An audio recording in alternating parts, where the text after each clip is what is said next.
Hey guys, welcome to PM Pathshala. आज एक नए टॉपिक के साथ हम आए हैं, that is CRISPR beginning to deliver. अभी रिसेंटली ये न्यूज़ में रहा और मुझे लगा कि ये टॉपिक आपसे डिस्कस करना चाहिए क्योंकि ये बहुत इंपॉर्टेंट टेक्नोलॉजी है जिसकी हेल्प से आज हम काफ़ी कुछ सीखेंगे कि बहुत इंपॉर्टेंट जो डिसऑर्डर्स हम देखते हैं, डिजीज़ देखते हैं, उसके बारे में और कैसे वो टेक्नोलॉजी इसको ठीक करेगी, इसको आज हम देखने जा रहे हैं। पहले इंट्रोडक्शन हम देखते हैं कि क्यों इस टेक्नोलॉजी का कैसे कैसे आया और इंडिया ने इसके लिए क्या मेजर्स लिए हैं। तो इंडिया में ये अप्रूव हुई है एज अ 5-year प्रोजेक्ट के रूप में आई है, that is to develop CRISPR to cure sickle cell anaemia. हम जानते हैं गाइस कि सिकल सेल एनीमिया क्या होता है, जिसमें आरबीसी ब्रोक डाउन हो जाती हैं। ठीक है, तो वो ज़्यादातर देखा जा रहा था कि हमारी कंट्री के tribal population of the country को बहुत ज़्यादा अफेक्ट करती है। तो ये जो टेक्नोलॉजी है बहुत ही सिंपल है और ये रिमार्केबली क्या करेगी, genetic codes of living organism को एडिट करेगी। ठीक है, तो इसमें क्या है कि ये हमारे लिए आगे जो है पॉसिबिलिटी क्रिएट करेगी कि हम जेनेटिक इंफॉर्मेशन को करेक्ट करें ताकि हमारी जो सिकल सेल जैसी डिजीजेस हैं वो क्योर हो पाएं, फिजिकल डिफॉर्मिटीज प्रिवेंट हो पाएं और ये कॉस्मेटिक एनहांसमेंट को भी प्रोड्यूस करती है। तो डेवलपर ऑफ द टेक्नोलॉजी कौन है, जेनिफर डूडना एंड एम्यूनल चारपेंटियर, जिनको कि नोबेल प्राइज विनर मिला था केमिस्ट्री में इन द ईयर 2020।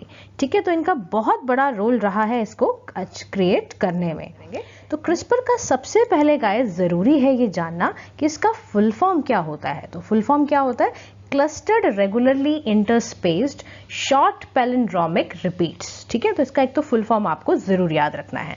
दूसरा, अब ये करता क्या है, देखो ये रेफरेंस देता है और clustered and repetitive sequences create करता है। कहाँ पर, डीएनए में। बैक्टीरिया मान लो अगर डीएनए का है तो वहां पर उस पर अगर स्टडी कर रहे हैं हम तो क्लस्टर्ड एंड रिपीटेटिव सीक्वेंसेस बनाएगा। अच्छा, ये एक नेचुरल मैकेनिज्म है, सम वायरल डिजीजेस से फाइट करेगा और रेप्लिकेट करेगा जीन एडिटिंग टूल से। अच्छा, ये याद रखना, क्लास 12th के भी जो बायोलॉजी के बच्चे हैं और for the UPSC purpose perspective जो साइंस में हम GS3 लिखेंगे तो उसमें हमारा ये बहुत काम का टॉपिक है कि it is different from the genetic engineering. Please guys, please understand this thing, जो क्रिस्पर टेक्नोलॉजी है वो जेनेटिक इंजीनियरिंग से डिफरेंट है क्योंकि ये जेनेटिक इंजीनियरिंग से फार मोर देन सिंपल है और काफी एक्यूरेट है और इट डज नॉट इन्वॉल्व और introduction of any new gene from the outside, ये ऐसा कुछ भी नहीं बनाती है। जैसा कि हम जेनेटिक इंजीनियरिंग में तो हम देखते थे ना कि हमने जितने भी आपके एग्रीकल्चर में बहुत यूज करते हैं हम जेनेटिक इंजीनियरिंग को, तो it's a more of complicated, लेकिन यहाँ पर क्रिस्पर जो है वो एक्यूरेट है और सिंपल टेक्नोलॉजी है। अच्छा, इसका मैकेनिज्म कहा जाता है ये कट कॉपी पेस्ट की तरह यूज होता है और फाइंड रिप्लेस फंक्शनैलिटीज को ये करता है कंप्यूटर प्रोग्राम्स के थ्रू। और ये क्या करेगा, एक नेचुरल ये आपका डिफेंस मैकेनिज्म है जो रेप्लिकेट करेगा इन सम बैक्टीरिया और ये ऐसे मेथड्स को यूज करेगा कि जो वायरस अटैक्स हैं वो भी इसको प्रोटेक्ट कर पाए। ठीक है, तो ये हमें इसके कुछ टेक्नोलॉजी के बारे में जानना है कि ये कैसे कैसे काम कर रही है ये technology, right, CRISPR technology. Now in the next we can see technology in action, यानी कि ये जो टेक्नोलॉजी है इसके बारे में और डिस्कस करते हैं, दैट इज व्हाट, कि ये जो फर्स्ट टास्क कैसे यूज करता है। पहला टास्क होता है कि ये आइडेंटिफाई करेगा सीक्वेंस ऑफ जीन्स को जिसकी वजह से ट्रबल हो रही है। ठीक है, जब ये ट्रबल पता चल गई, आइडेंटिफाई हो गया सीक्वेंस ऑफ जीन्स, तो आरएनए मॉलिक्यूल को प्रोग्राम इस तरह से किया जाएगा कि वो डीएनए स्ट्रैंड में लोकेट हो जाए सीक्वेंस। आफ्टर दैट जो स्पेशल प्रोटीन है जिसको हम CS9 कहते हैं guys, which is often described as genetic scissor, ये क्या करेगा, उस डीएनए स्ट्रैंड पॉइंट्स को ब्रेक करेगा और बेस सीक्वेंसेस को रिमूव कर देगा, या जो भी bad, it's not base actually, it's a bad, right, bad sequences को रिमूव करके ये आपको ठीक है जो यूजफुल आइडेंटिफिकेशंस होगी वो कर देगा। तो डीएनए स्ट्रैंड जो होगा जब वो ब्रोक डाउन हो जाएगा तो उसकी एक नेचुरल टेंडेंसी होती है कि वो रीअटैच करता है टू हील इटसेल्फ। इसीलिए यहाँ पर साइंटिफिक इसको यहाँ पर आके चेंज करते हैं अपने अकॉर्डिंग, ताकि कुछ भी गड़बड़ ना हो। नेचुरल टेंडेंसी से कहीं ऐसा ना हो ना कि वो बैड सीक्वेंसेस को भी रीग्रो करने लग जाए, इसलिए यहाँ पर इंटरफेरेंस रहती है साइंटिस्ट की। तो एंटायर जो ये प्रोसेस है ये प्रोग्रामेबल है, रिमार्केबल एफिशिएंसी है और इसमें जो एरर के चांसेस हैं वो ऐसा बताया जा रहा है कि लेस देन पहले जैसे बहुत कम है। ठीक है, तो ये हमने टेक्नोलॉजी को पढ़ा कि टेक्नोलॉजी को हम कैसे इस्तेमाल करने वाले हैं, क्रिस्पर्स टेक्नोलॉजी को। In the we can see कि इसका पॉसिबिलिटीज और क्या क्या हैं।